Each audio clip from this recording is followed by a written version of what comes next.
وعليكم السلام ورحمة الله. क्या हाल है? Are you all right? ठीक हैं आप? माशाअल्लाह. तशरीफ रखिए.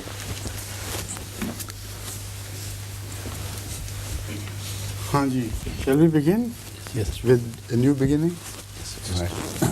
يقول الأستاذ عطاء المجيب راشد: ما دمنا في هذه الأيام أيام الحج المبارك لمكة المكرمة، وأريد أن أذكر السادة المشاهدين الأفاضل بذلك الادعاء الكاذب الذي ألصق بشرف واسم الجماعة الإسلامية الأحمدية، وهو بعجالة وخلاصة أننا والعياذ بالله لا نؤمن بفريضة الحج. ويضيف الأستاذ ويقول: هذا كذب محض وليس له أي علاقة بالواقع، لأن الجماعة في الحقيقة تؤمن بجميع فرائض الإسلام. وزد على ذلك: الجماعة الإسلامية الأحمدية هي الصورة الصحيحة للإسلام في هذا العصر، أي نحاول أن نبرز ذلك الإسلام الذي أتى به الرسول صلى الله عليه وآله وسلم في ذلك العصر، ولا نضيف ولا ننقص من الشريعة الإسلامية بطبيعة الحال. This question requires a very long answer. From my memory, of course, I'll give the answer, but it has many aspects which have to be brought to the notice of the Arab world, which they might have forgotten during the last 1 year. So I think you better ask this question about half an hour from the end. Okay. Well, 38 minutes. A little more. Yes, okay. Say 25 minutes before the end. All right. Because I have to answer and then you have to translate, not today, tomorrow. Understood, sir. Right? Okay. You can tell them this is the arrangement. Okay. يقول حضرة أمير المؤمنين أن هذا الادعاء الكذب في الحقيقة له جوانب مختلفة وكثيرة وسيتطلب ويأخذ مني وقتا طويلا، لذلك يعني أجيب عليه في هذه الحلقة، وأجبت عليه في الماضي، ولكن يؤكد حضرته ويقول أنني أود لو أولا أعطي أن أفسح المجال وأعطي الفرصة لأحد الحاضرين أن يسأل سؤالا، ثم أستغل باقي الوقت ليقدم هذه الإجابة، وسيحصل لي إن شاء الله شرف تقديم الترجمة في لقاء الغد إن شاء الله. My first question is about the animals who are slaughtered in Hajj. What shall we do with the meat? The animals which are slaughtered during the Hajj, what should we do with the meat? I think that should be eaten up. All of it should be consumed. And it is consumed by the Arab Bedouins. The Holy Quran, speaking of Hajj, mentions that this is a means of showing Allah's grace by providing you also with food. Now this is one of the means. Atamahum min ju'in. It is the same God of this Mecca who fed them when they were hungry. So throughout history it is registered that the Bedouins, who have no other source of getting meat, always crowd around the slaughtered animals and vanquish with them immediately. And they have their own ways and means of drying it up in the sun so that the meat is automatically preserved and it can last till the next Hajj. So they, as I told you, they gather all the meat they can possibly. And they are such experts at preservation of meat, it's amazing. All the slaughtered animals immediately disappear and the Bedouins take them away. Now, instead of that old system, it was the responsibility of Saudi Arabian government to install a new plant with great capacity to preserve the meat which is slaughtered immediately as it is slaughtered. And those bags of such meat or cans of such meat should have been provided free to all the Bedouins in the area. This should have been the modern alternative of that. So I'm very happy that you thought of a question which is so relevant. Jazakumullah. Please.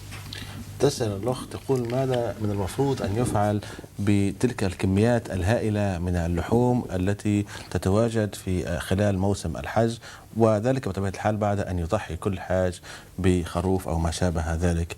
يقول حضرة أمير المؤمنين في الحقيقة القرآن الكريم قد غطى هذه النقطة في الآية القرآنية القائلة وأطعمهم من جوع، أي الله سبحانه وتعالى من ضمن البركات التي أنزلها على تلك البقاع من الناحية الروحانية أيضا من الناحية المادية وعد أنه سيطعم تلك الناس المتواجدون هنالك من جوع. وهذا فعلا ما نراه مدون عبر صفحات التاريخ، أن البدو خصوصا في تلك المنطقة كانوا خصوصا خلال مراسم الحج تكون هذه الكميات الهائلة من اللحوم ينقضون عليها، وكانت لهم خبرة يعني تصبير هذه الكميات، يضعون عليها ملح أو ما شابه ذلك ويصبح ذلك اللحم يابسا ويأكلونه طوال السنة. وهذا ما يسمى عندنا في شمال أفريقيا بالقديد على ما أظن. ويقول حضرة أمير المؤمنين هكذا أن هذه الكميات الهائلة تغيب وتضمحل بسرعة فائقة. وفي الحقيقة نقترح أن المملكة العربية السعودية في أيامنا هذه يمكن أن يكون لها مصنع أو مصانع لتصبير هذه الكميات الهائلة من اللحوم، ثم بإمكانهم أن يوزعونها على المحتاجين هنالك إما في بلدهم أو في البلدان المجاورة أيضا. Please. We know that promised Messiah didn't perform Hajj. What was the reason for that? The reason was the one which I am going to explain to his question. And it is, in short, I can tell you that who was the first man in the known history of Islam who was prevented forcibly from Hajj under the threat of murder and bloodshed. Who was the man? Hazrat Rasulullah Sallallahu Alaihi Wasallam. And he abstained from doing Hajj under those conditions because he knew better the will of Allah, that the Muslims only should perform Hajj when the passage is clear. During the lifetime of Hazrat Masih Maud Islam, his passage to Hajj was made dangerous by the mullahs themselves, who no object against him. On the one hand, they obstructed the passage. On the other hand, they said, he hasn't performed Hajj. This is the duality of the mullah. So I will not speak of it again during my answer. كان السؤال لماذا لم يحج حضرة الإمام المهدي عليه السلام إلى مكة المكرمة؟ يقول حضرة أمير المؤمنين كنت يعني فكرت أن يعني أتطرق لهذه النقطة خلال الإجابة التي وعد أن يقدمها حول أمور الحج، ولكن يقول حضرة أمير المؤمنين بعجالة أعطيكم هذه النقطة الهائلة، وهو يجب علينا أن نرجع أولا إلى تاريخ الإسلام واسألوا أنفسكم من هو الرجل الأول الذي منع من تأدية فرض الحج. فبطبيعة الحال كل الإنسانية تعرف أن ذلك هو الرسول صلى الله عليه وآله وسلم. منع خصوصا لأن الظروف لم تكن تسمح، لم يكن الأمن متواجد ومتوفر في المنطقة، لذلك لم يؤدي هذه المهام، وقبل صلى الله عليه وسلم هذه الظروف. وفعلا هذا أيضا ما نراه قد وجد في الحياة المطهرة لحضرة الإمام المهدي عليه السلام، إذ هؤلاء المشائخ وهذا لنفاقهم من ناحية هم يضعون هذه العراقيل وهذه المخاطر في طريقه المؤدي إلى الحج، ومن ناحية أخرى يقولون انظروا كيف أنه لم يؤدي الحج، ويقول ويدعي أنه الإمام المهدي وإلى غير ذلك. فإذا نرى أن حضرة أحمد عليه السلام قد اقتدى بسنة الرسول صلى الله عليه وآله وسلم، لأن الطريق لم يكن آمنا فلذلك لم يؤدي هذه المهام. Abdurrahman, please. I have a question from chapter 7, verse 74.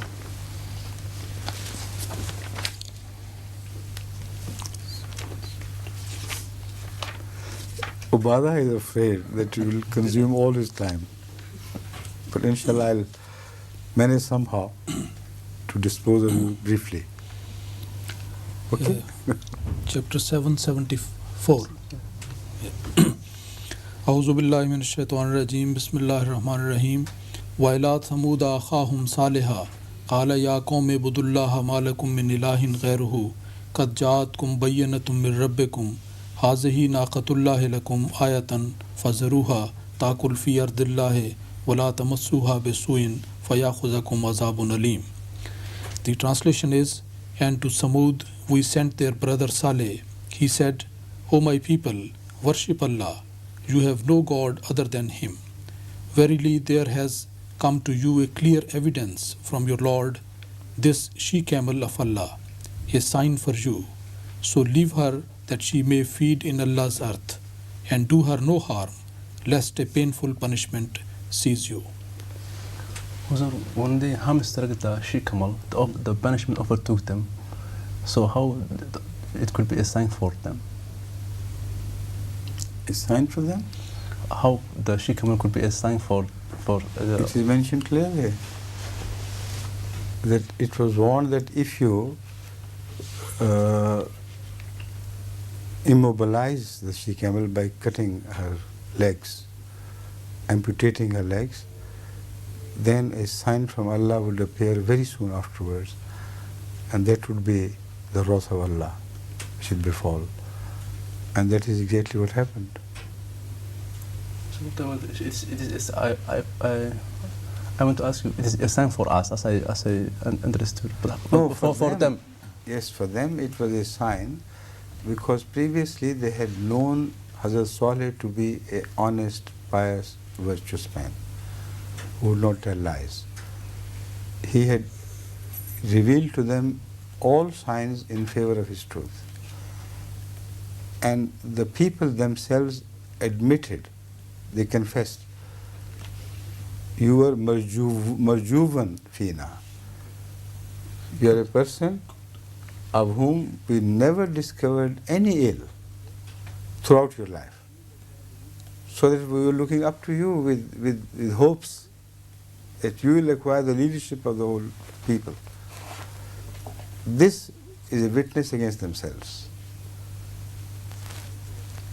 Because despite this, despite their admission, they venture to challenge him and what he stated from God. So the signs were shown before it. When they rejected the signs, so the wrath overtook. Right?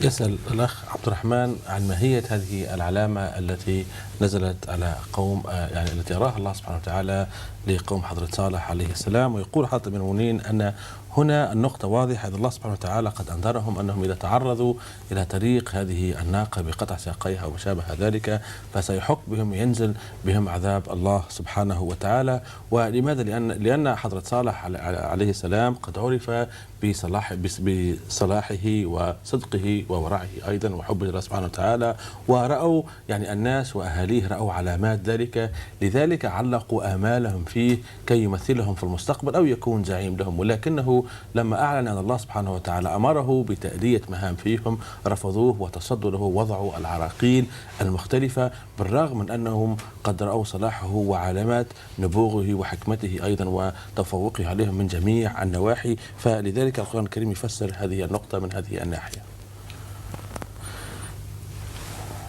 Yes. What is the allegation which is known in many Arab countries that the Jamaat, our Jamaat, does not believe in the institution of Hajj? What is Hazur's answer to this? First of all, this allegation is evidently wrong.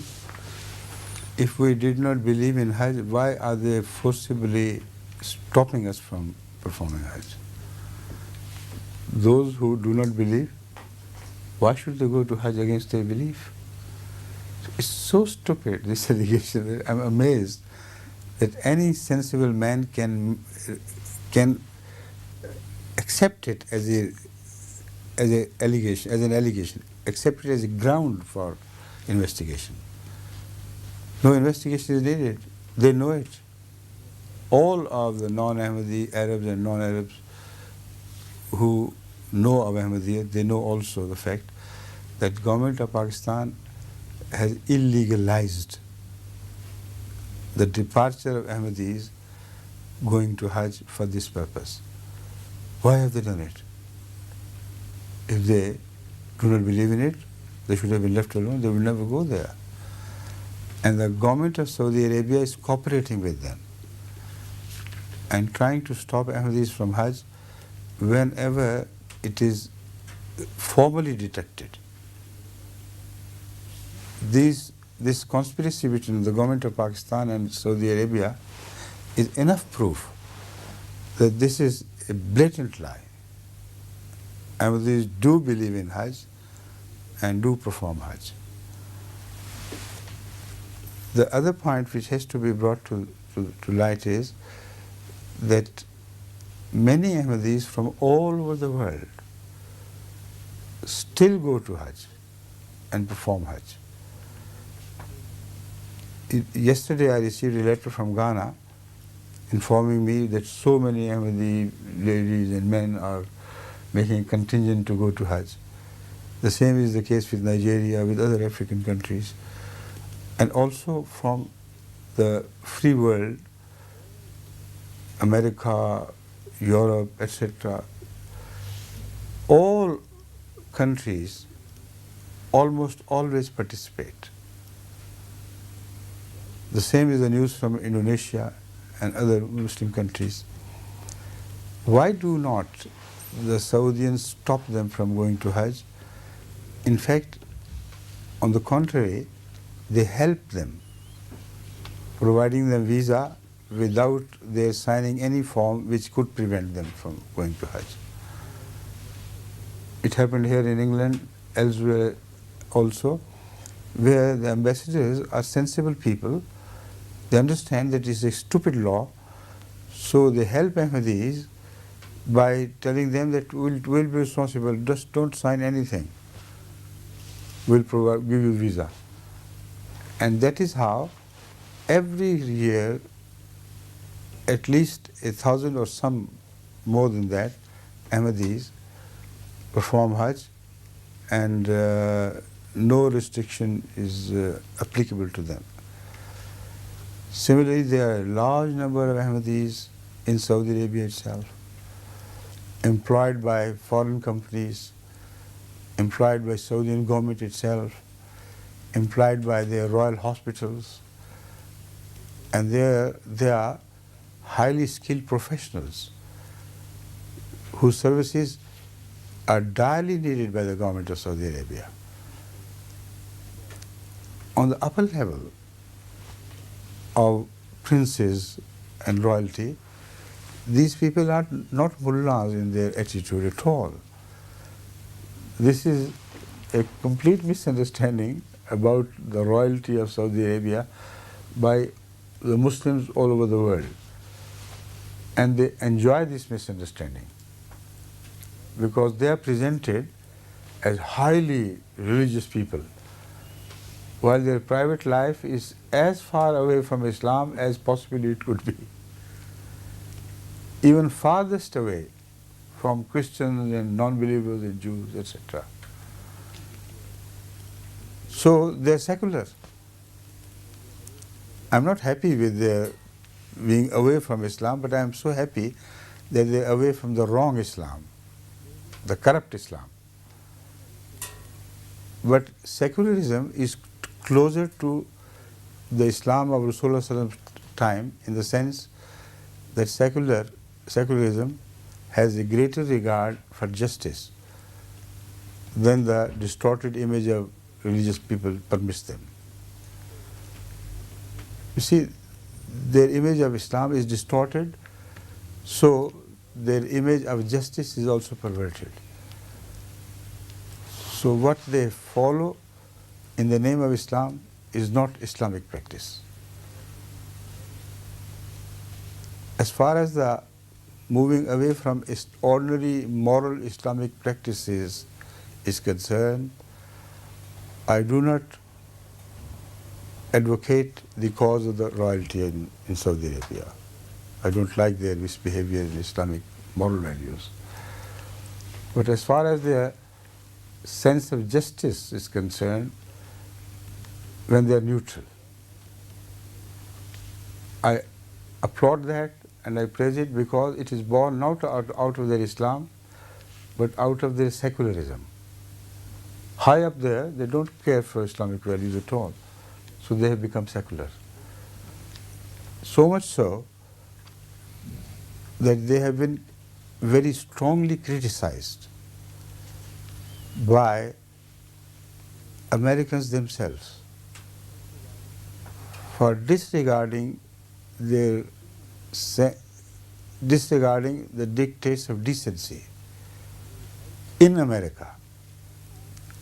In Los Angeles, the very house of corruption, they have objected against some princes that they have built a large palace which is decorated by nude figures, by statues which are so filthy that even the people of Hollywood feel shy of them. They do Ghaze Basar.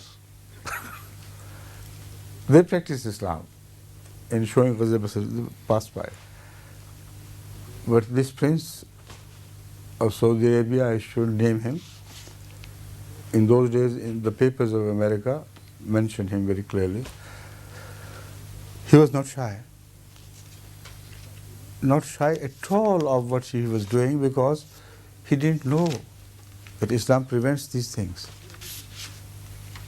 That was his religious education. He only knew money. And he had heard of some Islamic values from some distance. And he wanted to display them during a press conference. After this palace was completed, he invited the press and gave them a great party, lavish party. Now the pressmen were amazed at what he was doing, because he had invited all his neighbors, even distant neighbors in that area, who had not known him at all. So while the party was going on, they noticed that he was drinking wine. So one reporter, they were of course respectful of a very great financial magnate that he was. In America, they always respect great financial magnates.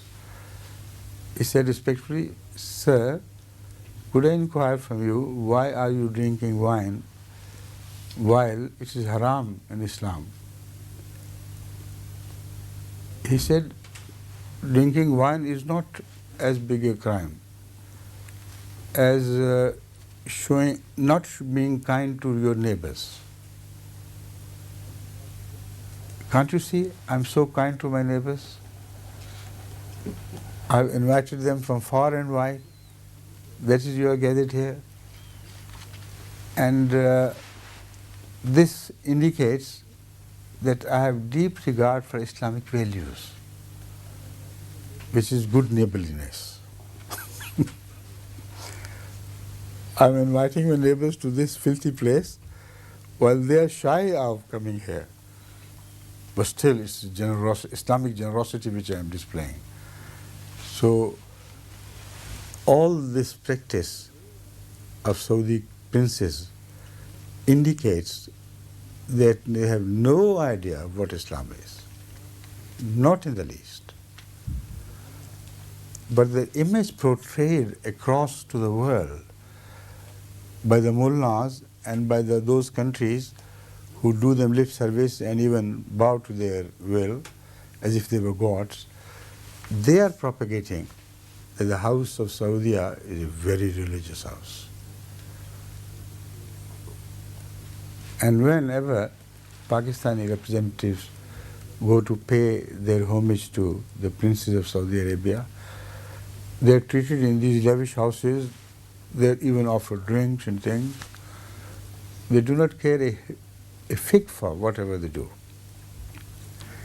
And yet, in the matter of opposing Ahmadiyyat as a matter of policy, which would bear them well when it is projected outside to the common Muslim masses, they commit themselves to whatever is proposed by Pakistan. That is an official policy to cooperate with Pakistan so that they can use Pakistan for their own ulterior motives against Iran. So all that people observe as religious behavior is not religious. It is a political political requirement for these people. And it's just politics which is going on there. And this politics is guided excuse me, it's guided by Americans. They follow Americans 100%. They dare not oppose them. So, what they do is, they project the American mind through Pakistan into politics to create a barrier against Iran and to create a barrier against the influence of not only Iran but also Iraq. That serves American purpose. It does not serve any Saudi purpose directly. And because Pakistan is made instrumental, so Pakistan requires money. They give us $1 billion, that much higher, this much. So they sell their honor to Saudi Arabia and permit Saudi fanatics, Saudi-minded fanatics, to run great, I shouldn't say great, but very wide training courses in arms. All the big Sipai Sahaba and others places where they train them are called so-called religious schools, but they have nothing to do with religion. They are given harsh training in use of weapons and use of modern sophisticated weapons which are brought from America. So they do it and create a huge problem of peace and order in Pakistan, and that is why every day you say mass murders and eruptions and bombshells and this and that. It is because of these training houses. Now Pakistan has to acquire a sort of neutral policy by informing Iran that this is free, they run houses, you also run houses. So Shia houses are also run by Iranian money to train soldiers in modern weaponry. And both of these provide those hooligans which destroy the peace of Pakistan. They rob, they loot, they are given a completely free hand. And no government, whether it is Benazir government or Nawaz Sharif government, dare touch them. All this is the Saudian policy which is displayed to the rest of the world. To the Muslim Sunni world, they say, look here, it is Saudians who are championing the cause of Sunnism. To the Shia world, they say, look here, we are permitting Iran to champion the cause of the Shiaism in Islam, in Pakistan. All their interest is money. I don't want to divulge more on the issue of what they do and what's happening to Pakistan. I return to the basic question of why do they not permit Ahmadis to perform Hajj? To perform Hajj for Ahmadis is immaterial to them. They do it only on the behest of Pakistan, so that their image of being great champions of so-called Khatm an-Nubuwwat, etc., is enhanced in the world, and Pakistan can boast that, look here, this is the close relationship between Ahmadis and between Pakistan and Saudi Arabia. And also, they tell the foreign governments, not American, but European mainly, European foreign governments, that don't press us too hard. We are compelled for our own survival to cooperate with Saudi Arabia. It is Saudi Arabian dictate that we are following. Where the fact is opposite. Saudi Arabians are following their dictate as a price of the policy which they enforce upon Pakistan. So I have discussed in greater detail whatever is happening, and I think it will cover maybe 20 minutes or 15 minutes tomorrow for you. Huh? And in the meantime, I take permission of you because I have to attend to other business. Right? Yes, sir. And what will you do? You will start translating it? Yes. That's good. Well and good. Do it. And permit me to leave now. Thank you. Assalamu alaikum. Alaikum.